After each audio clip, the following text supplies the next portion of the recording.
ಮೊದಲ ರಾತ್ರಿಯ ಪುಳಕ ಎಲ್ಲ ಗಂಡು ಹೆಣ್ಣಲ್ಲಿ ಇದ್ದೇ ಇರುತ್ತದೆ.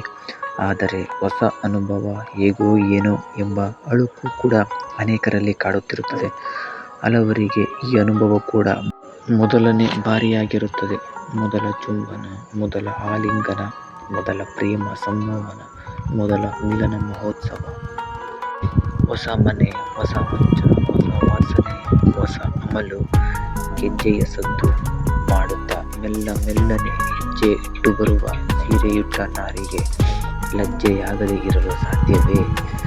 ಖಂಡಿತ ಹಾಗೆ ಆಗುತ್ತದೆ.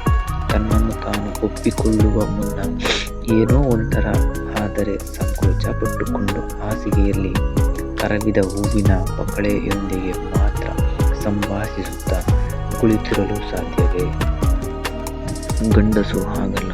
ವಿತ್ ಆರ್ ವಿತೌಟ್ ಮೀಸೆಯ ಗಂಡಸರಲ್ಲಿಯೂ ತಳಮಳ, ತವಕ, ತಲ್ಲಣಗಳು ಇರುತ್ತವೆಯಾದರೂ ಹೆಂಗಸರಂತಲ್ಲ. ಮನಸ್ಸು ಮತ್ತು ದೇಹಗಳು ಒಂದಾಗುವ ಗಳಿಗೆ ನಾಚಿಕೆ, ಸಂಕೋಚವೆಂಬ ಬಟ್ಟೆಯನ್ನು ಕಳಚಿ ಸುಖದ ಸೋಪಾನಕ್ಕೆ ತೆರೆದುಕೊಳ್ಳಲು ಇಲ್ಲಿ ಕೆಲ ಸಲಹೆಗಳನ್ನು ನೀಡಲಾಗಿದೆ.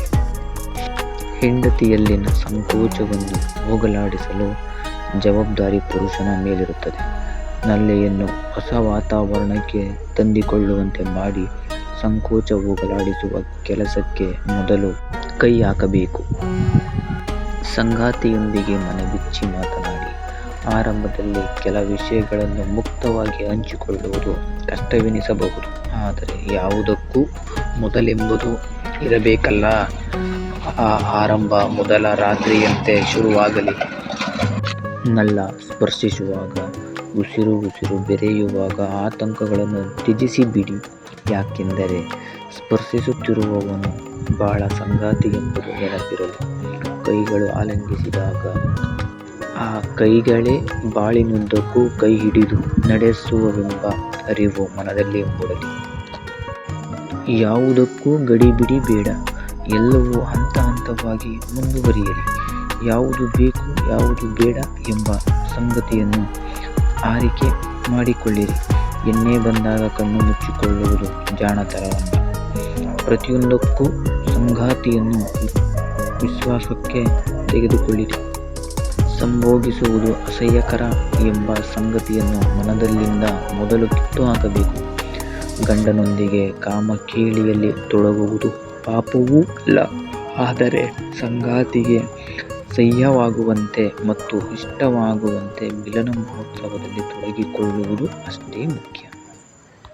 ಪ್ರೇಮ ಸಲ್ಲಾಪವೆಂಬುದು ಗಂಡ ಹೆಂಡತಿಯರಿಬ್ಬರೂ ಮನೆಯ ಶಯನಗೃಹದಲ್ಲಿ ಒಟ್ಟಾಗಿ ನಡೆಸುವ ತೀರಾ ಅಗತ್ಯದ ಕಲಾಪ.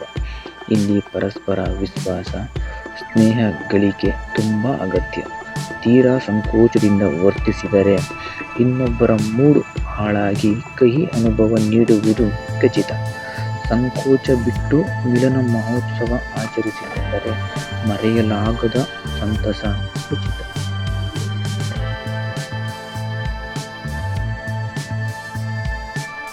ಇಂತಹ ಲೈಂಗಿಕ ವಿಷಯಗಳನ್ನು ಮತ್ತಷ್ಟು ತಿಳಿದುಕೊಳ್ಳಲು ಈ ಚಾನಲನ್ನು ಸಬ್ಸ್ಕ್ರೈಬ್ ಆಗಿ.